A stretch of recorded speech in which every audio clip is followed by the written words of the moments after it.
Alright mga kapuso, nandito na nga po tayo dito sa area. Papasukin natin itong Carmina Compound sa Barangay Kupang, Muntinlupa. Medyo usad lang ho tayo ng konti para makarating ho doon.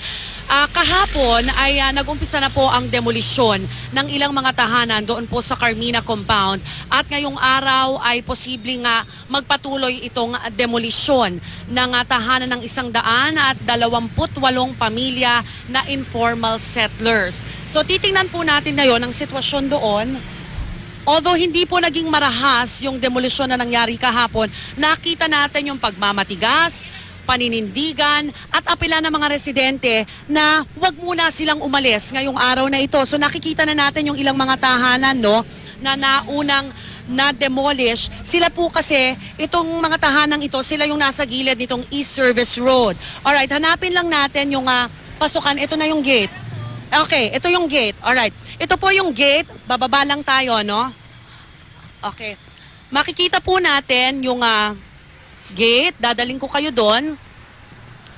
Ito po ang pasukan papuntang... Excuse me lang po. Alright. Ito po yung pasukan papuntang Carmina Compound. Ako muna. Thank you. Alright. Ito po yung pasukan papuntang Carmina Compound, no? Para mapasok ho yung loob. Pero nakita nyo naman na binarakidahan na po. Nagbarikada na yung mga residente para nga ho hindi mapasok ng mga otoridad kahapon. Nakikita nyo yung kanilang apela dyan at yung mga pinagpatong-patong na bato para nga maharangan yung gate na ito. Pero ang unang-una pong... naapektuhan itong demolition, alright, urong lang tayo ng konti, no? Ay yung mga bahay, alright, ito pong mga bahay sa gilid ng East Service Road, syempre sila yung unang-unang na-demolish. May mga ilang residente hong nasa labas, ito na nag-uumpisa, umaapela na wag munang ituloy ang demolisyon ngayong araw. Pasukin po natin itong Carmina Compound, mga kapuso, maoobserbahan nyo, medyo madami-dami na rin pong mga tahanan ang nagbaklas ng kanilang mga bahay. Alam nyo, sa kabila po ng kanilang kakaharapin ngayong araw, naobserbahan ko na nagpapatuloy ang buhay ng mga tao dito sa Carmina Compound. Kanina may nakasalubong ako, mga bata, yung mga estudyanteng patuloy pa rin ang pagpasok sa eskwela kahit na alam nilang anytime today ay maaaring wala na silang uwi ang tahanan. So ilan lang po to? Oops! Alright, ingat-ingat lang po. Alright, ilan lang po to sa mga residente ng Carmina Compound. 11,500 square meters po ang laki ng land area na ito na pagmamay-ari ni Miss Sonia Lim. Actually mga kapuso, nakamatayan na nga ni Miss Sonia Lim itong pakikipaglaban niya na mapasa kanya muli itong pribadong lupaing ito. Ang nakikipaglaban po sa kaso, itong kanyang dalawang anak at nangako nga po itong kamag-anakan ni Miss Sonia Lim na bibigyan po ng 36,000 pesos ang kada pamilyang mapapaalis dito po sa Carmina Compound.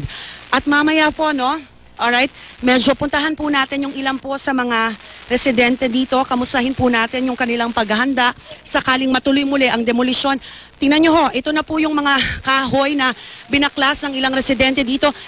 Yung iba po kasing pamilya, nag-self-demolish na sila. Ito po yung mga pamilyang sinasabing nabayaran na ho, nagkaroon ng unang bayad. Pero may mga pamilya ho na hanggang ngayon naninindigan na hindi muna sila aalis. Alamin natin. Ma'am, magandang umaga po. Siya po si Araceli Butial. Alright. Kayo ho ba ay aalis ngayong araw? Hindi po. Kasi wala naman po kami mapupuntahan eh. Yun lang naman ang pinaglalaban namin. Saan kami pupunta? Lalo ako, 3 ang dala-dala kong pamilya. Walang tatanggap sa akin sa isang bahay. Kasi ang dami namin. Ang balita ho namin, meron hong napagkasunduan na magbabayad ng 36,000 pesos. Kayo ho ba ay nakausap tungkol doon? Labas ho kami doon kasi binilhan kami ng relocation sa Santa Rosa. Sen 1998, 97 pa yon. Ngayon wala kaming right of way. Yun lang naman ang hinihintay namin hanggang ngayon. Kaya yun ang pinagmamalaki ng may-ari na mayroon daw kami right, relocation. Pero hindi pa kami tinatanggap doon dahil ayaw kaming bigyan ng daan. Ma'am Araceli, pero alam nyo po na tanggap nyo ho na hindi ho sa inyo itong lupain. Of course! Hindi talaga, ayun ang sinasabi ko sa attorney. Pagbigyan lang kami ng daan ng Santa Rosa, bukas na bukas, aalis kami dito kasi hindi po to sa amin. Willing ho kayong umalis kung may relokasyon? Yes! Tagal na namin iniintay, 20 years na. Yung right of way na yon, 20 years na namin hinihintay para makaalis kami dito. Hindi amin to eh. Wala kaming kahawakang katibayan. Ayaw namin ng mga anak naming lalaki sa ganitong lugar. Kaya, Kayo ho, ang tahanan nyo nasaan? ito po. Ito ho may second floor. Kami, ganyan ang tinayo namin. Hanggang ngayon wala kaming binabawas dyan. Kasi hindi ko alam kung saan ko dadalhin yung pamilya ko. Ang kinikita namin, pambibig lang.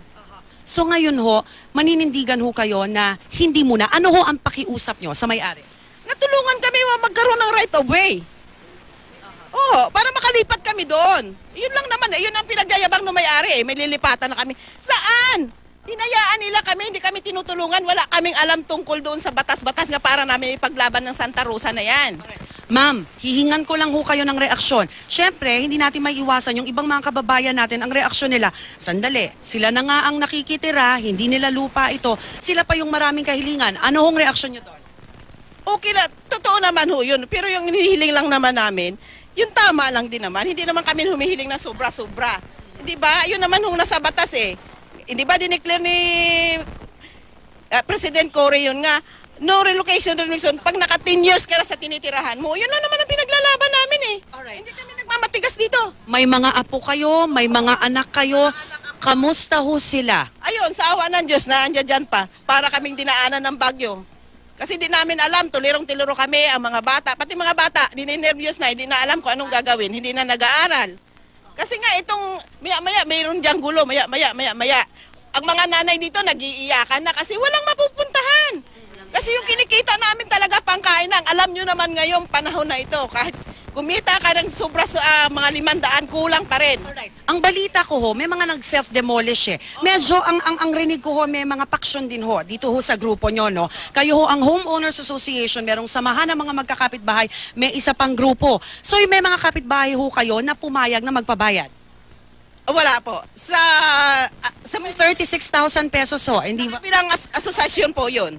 Pumapayag sila kasi wala na rin silang magagawa. Sa inyo ho, walang nakapag-usap.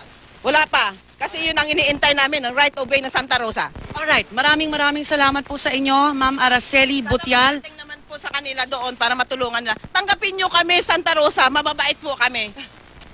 Alright mga kapuso, nakausap po natin si Ma'am Araceli, isa po talaga sa naghihimutok dito po sa nakaambang demolisyon. Mamaya, no, kikilalanin pa natin ang ating mga kababayan dito po sa Carmina Compound.